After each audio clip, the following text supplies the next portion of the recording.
This is the brand spanking new FX DRS Tactical.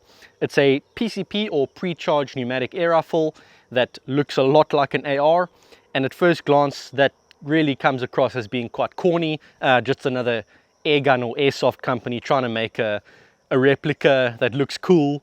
But I was pleasantly surprised by this gun for a number of reasons. It is not a toy, it's very much a tool, and in this video we're going to run through all of its features and explain why I've grown so attached to this gun over the past couple of weeks.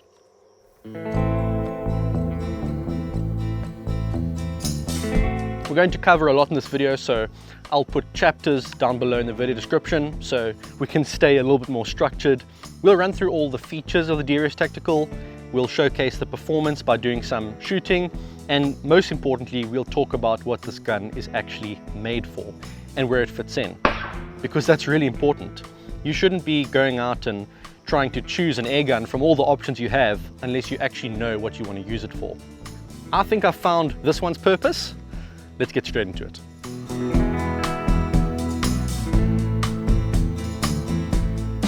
The DRS Tactical is not an entirely new air gun.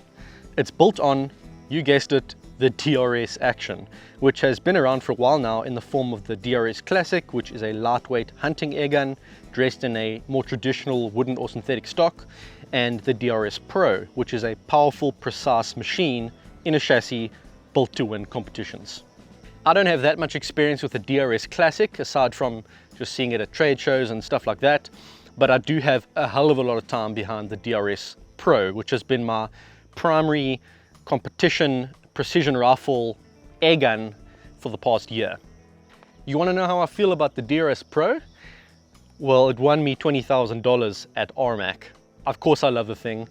You would probably have to pry it out of my dead fingers to get it away from me. So what is the deal with the DRS family of airguns then? Is it just the same barreled action with possibly different barrel lengths that's just dropped into different stocks or different chassis? No, there's actually quite a lot more than that, and I think it's important to cover before we get into the specifics of the Tactical.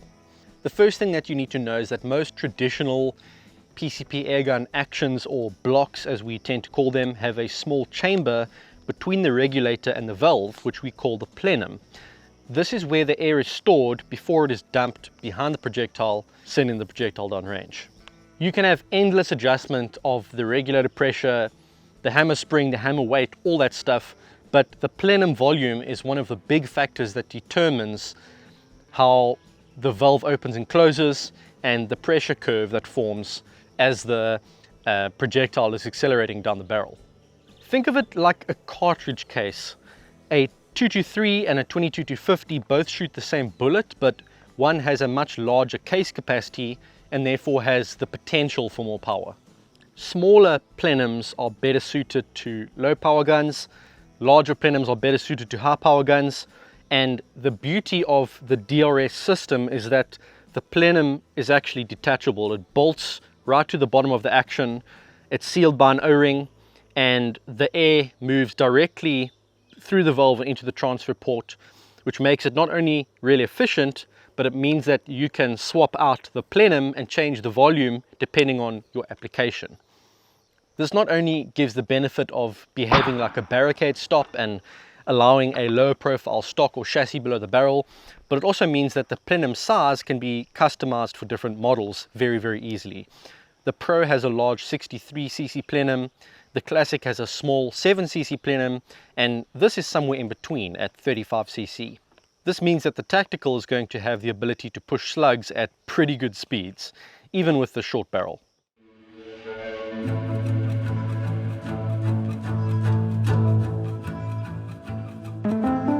So now that we have a better understanding of the DRS family of airguns, let's take a look at the Tactical model in particular.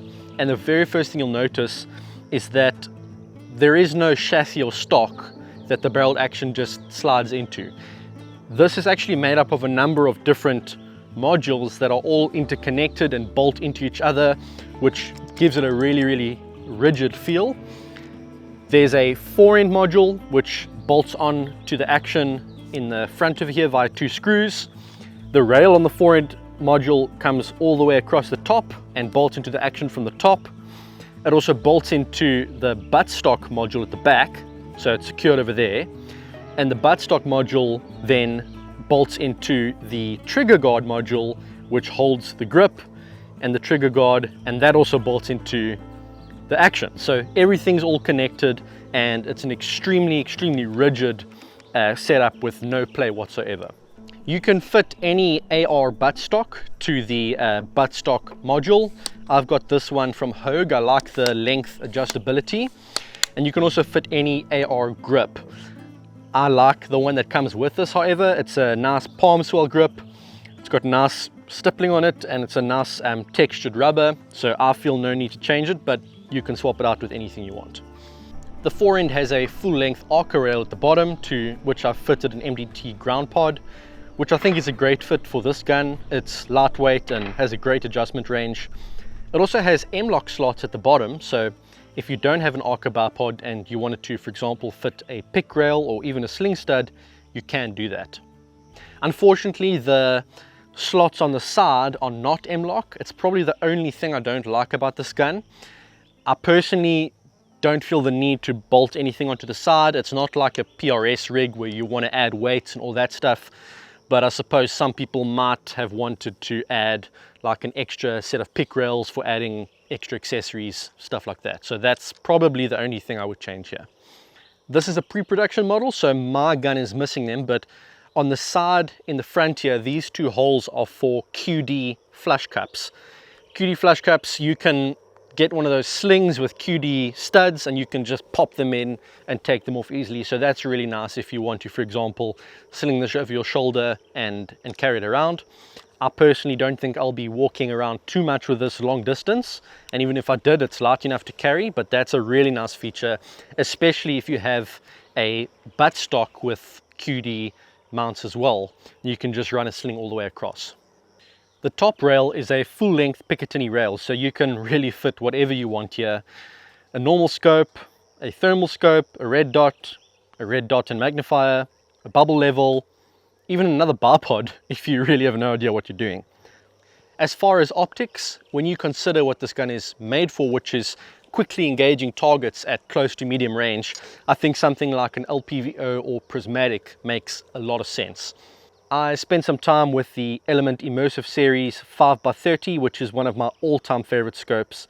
It has an amazing field of view and an awesome reticle, and when paired with a co-witness red dot, you have everything covered when hunting small critters or just plinking at close to medium range. However, I eventually settled on the Element Hyper 7 for this build. It's a 7x prismatic, so it's really short. It brings the weight far back, which makes it really easy to shoulder for long periods of time and carry around like this. It's got a really good field of view. It's got that 7x zoom, which can get you out to 100 meters plus, and it's got that ballistic calculator and digital reticle, which is a complete game changer. If you don't yet know about the brilliance of the Hyper 7, wait till we get to our shooting section a little bit later.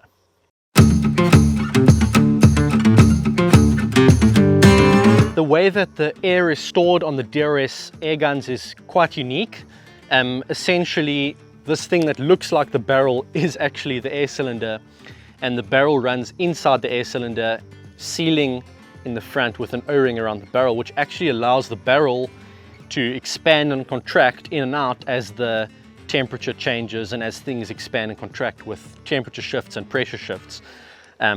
Obviously, one of the concerns with a design like this originally for me was whether there would be point of impact shifts with those pressure and temperature changes, but I have to say the DRS Pro that I've been using, which is basically the same thing but with an even longer barrel, has proven to be incredibly reliable and has given me 0 shifts.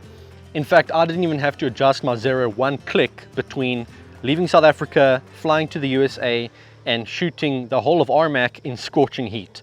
It held at 0 throughout, and that's one of the reasons I believe that I managed to win RMAC last year. Just consistency and being able to trust my gun. The barrel in the Tactical is a Smooth Twist X Superior liner. I think it's like a 1 in 24 twist. You could change it out to a slug barrel with a faster twist if you really wanted to. However, I've just left this one on here because for the weight of slugs we're shooting, which is sort of 26 grain and under, 1 in 24 will stabilize it. It's only when you go 30 grain and up that you really need to start getting a faster twist rate to keep those projectiles stable. Of course, the barrel is threaded for a silencer in the front, and there's always going to be a trade-off here between what looks the best, what sounds the best, and what's the most practical. I tried 3 different silencers on this gun, and no surprises, the one with the biggest volume was the quietest. That's the Fox. The Donny FL silencer was the best looking in my opinion, but I eventually decided just to fit the 2 end caps of the modular FX silencer together for a slightly noisy but very short setup that really suits my needs perfectly. I don't know about you, but I love the look of this gun in a compact configuration like this. I think that's where it really shines.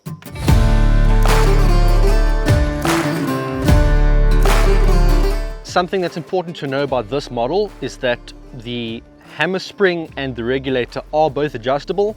However, the adjustments are hidden behind or beneath these modules that are bolted on. So when you receive this gun, if you do want to adjust it, you'll have to just remove these modules, do all your adjustments with just the barreled action over a chronograph, and then connect it all together once you're happy with it. The hammer spring is clickable, which makes it really easy to keep count and prevents it from unscrewing by itself. This model is filled using the same probe that the Classic and the Pro use, which just slides into either side of the block. It can be filled to 230 bar, and the fill gauge on the side tells you your fill pressure. There is no reg gauge included with this model, but there is a spot behind the plenum where you can remove a plug and fit a gauge. Personally, I think it looks so much better without this gauge. So now that I've done all my tuning, I'm probably going to pull this gauge off and just put the plug back in. But if you do want to see your reg pressure when doing adjustments, it's nice to have a gauge to put in there to actually see that you're not going way too high or way too low. The DRS Tactical uses a small 14 round magazine. The smaller magazines are a bit fiddly to load, and everyone likes a bigger magazine capacity, but I believe the reason they went with this is so that they can have a lower profile Picatinny rail that is not interrupted at all by the mag, which I think is extremely important. The moment your pick rail gets interrupted, it means that you can't put your scope wherever you want it, or maybe you can't fit lower scope mounts if the saddle of your scope is directly over the magazine. So I'm actually really happy that they chose this one. And another benefit is that smaller magazines, because the spring tension has a bit more torque, they are less prone to jamming and stuff like that. So pretty happy with this. It is small, but 14 shots is still plenty, especially for hunting and pest control purposes. The trigger is adjustable, although I found it perfect from the factory, extremely crisp. And for this model, FX has actually redesigned the trigger shoe, which I have to admit I probably like more than the standard shoe.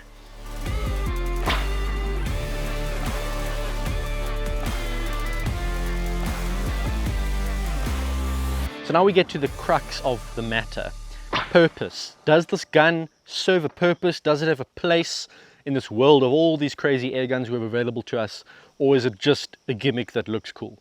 Well, when I was offered the opportunity to test out the DRS Tactical, I knew it would arrive with a 500mm barrel and a smaller plenum than the Pro version, so I didn't expect it to have much power. And as a result, I didn't think that I would have that much use for it on a day-to-day basis, especially with the type of hunting environment that I have here around my part of South Africa, which is very windy, very open, a lot of long shots.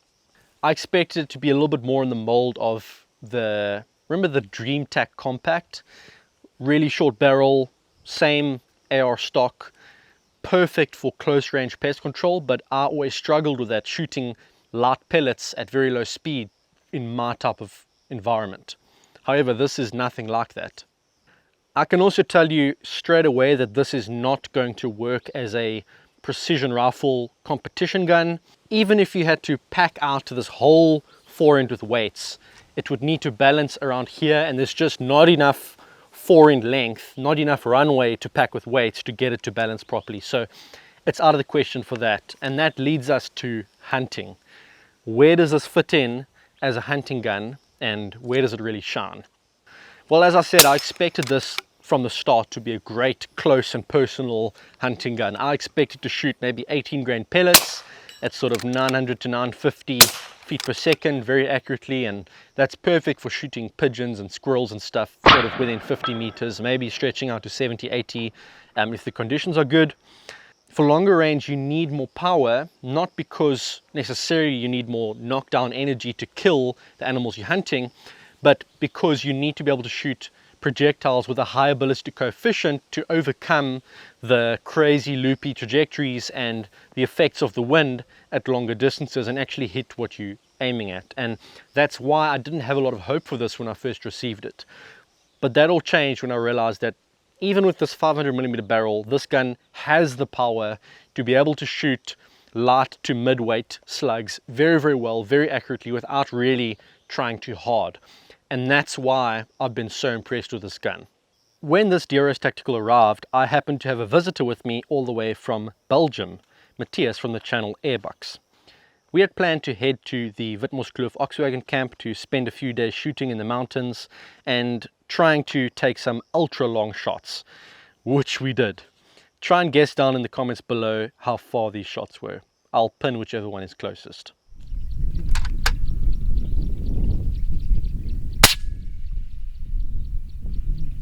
Oh, you have the red one. Got the red balloon. Okay, I'm gonna same hole, just a bit right, see if I can get the blue one. Oh,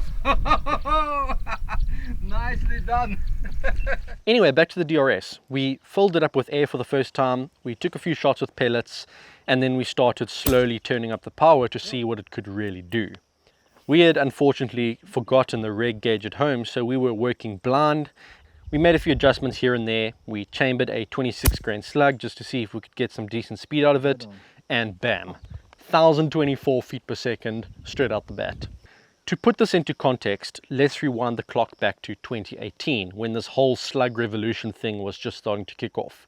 My most powerful airguns at the time were an FX Impact Mark I with a 600mm barrel, which could barely shoot a 23 grain slug at about 930 feet per second, and a brand new FX Impact X with some power upgrades, which could push a 26 grain slug at about 950 feet per second. This was about as heavy as we could go back then, but times have really changed. We are now exceeding the performance of the cream of the crop 2018 airguns, and we're doing so with a 500mm barrel, all because of more efficient valving and larger plenums. 1024 feet per second with a 26 grain slug is extremely impressive, but not wanting to push this gun to its very limit, just as we received it, we ended up tuning it down to about 930 with a 26 grain javelin, which would also work out to be about 975 with a FX hybrid. A really good middle ground, I thought, good balance of power and efficiency, and it showed itself to be a really good setup downrange when we started shooting with it. But don't take my word for it, we're at a range, let's do some shooting.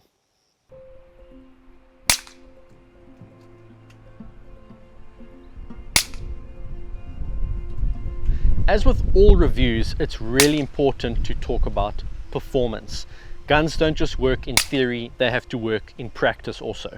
And performance reviews always begin with chronograph testing. A quick shot string over the FX Pocket Chrony gave us a very consistent 21 shots with an average of 929 feet per second and an extreme spread of 10 feet per second. Very good if you consider the small cylinder, the short barrel, and 50 foot-pounds of muzzle energy.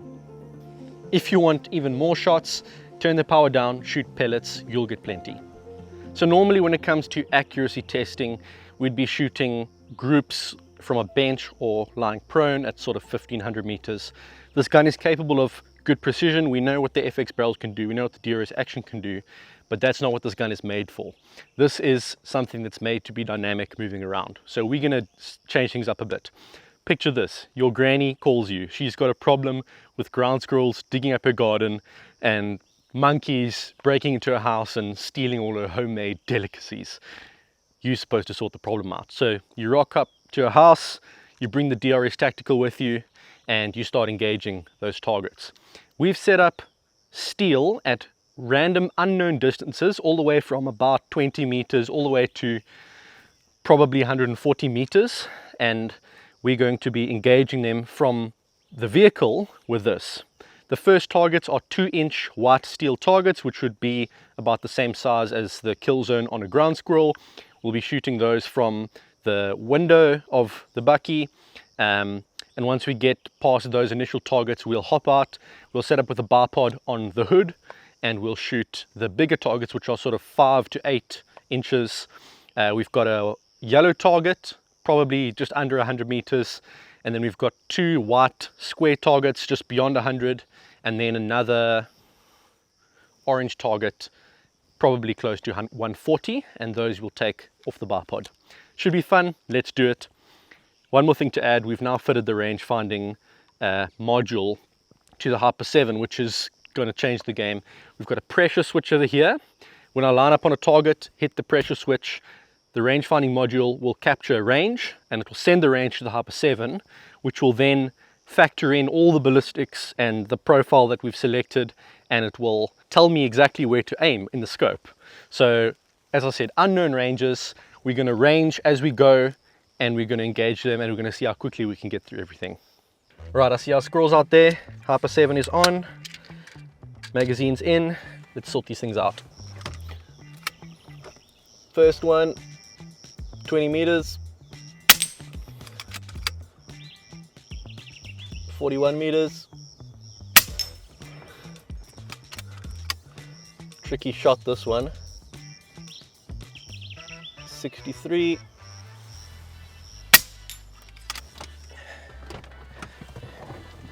And let's get a steady position for these longer shots. Bipod out. That one down there is 109.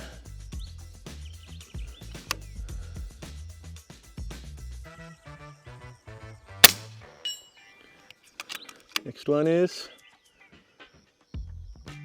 113.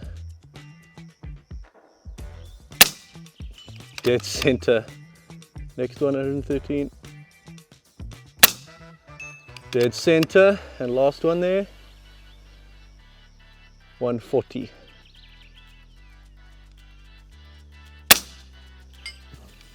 There you go. That's all our problem animals down. And that is the beauty of the DRS Tactical with the Hyper 7. It's basically cheating. We're going to quickly take 2 5-shot groups from a prone position at those 2 square targets we shot earlier. And the first group we're going to use the 26 grain Javelin Gen 2s. The next group we're going to use the FX Hybrid slugs, which are a little bit lighter. Might be shooting a little bit higher, but I'll try and account for that. So yeah, let's do this. First the javelins. I'm not going to waste time here because the whole point of this test is to try and move quickly and see how quickly you can engage targets.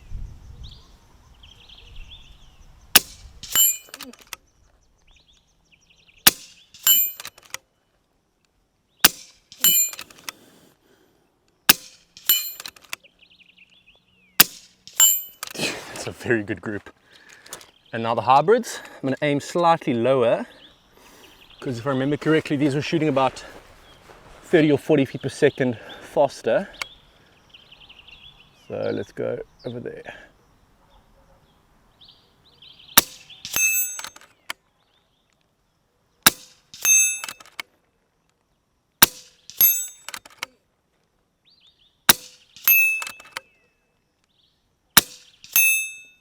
Very nice.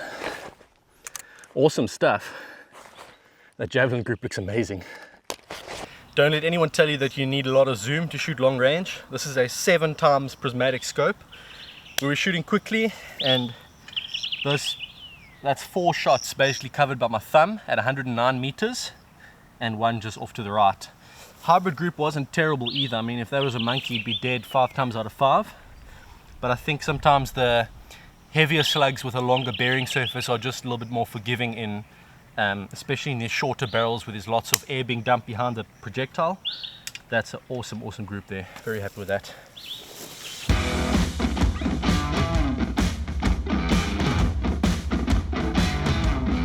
So to wrap this one up, we've tested a lot of air guns on this channel, where does the DRS Tactical fit in? Well, to be honest, I was a little bit concerned at the beginning that it would be one of those guns that's really cool, but just not for me because it lacks the power characteristics to perform as a useful hunting tool at the distances that I need to hunt at. But after experiencing the power that's coming out of the small package and the ease at which it was able to push those higher BC mid-weight slugs, I have to say that this one is going to be coming with me on future hunts without a doubt. It's so utilitarian, it's so nice to carry, it's so short, it's not difficult to hold up for long periods of time, and the fact that I can put groups like that on steel at over 100 meters quickly and effectively and engage steel so easily from close to long range, simulating what it would do at small critters that pop up quickly and need you to sort of take quick shots. This one is going to work for me really well, and it's the perfect gun to kind of sit in the back seat for when I spot something and quickly have to hop out and shoot. Perfect for that. It's not a long range beast like the Impact or the 800mm barrel or the DRS Pro would be. It's not able to push a 40 grain slug at those speeds that we need to perform at those distances.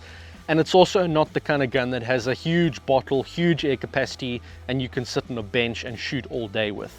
But it does fit in somewhere. I'm really impressed with it, and I can't wait to see what we're going to do with this gun over the next little while.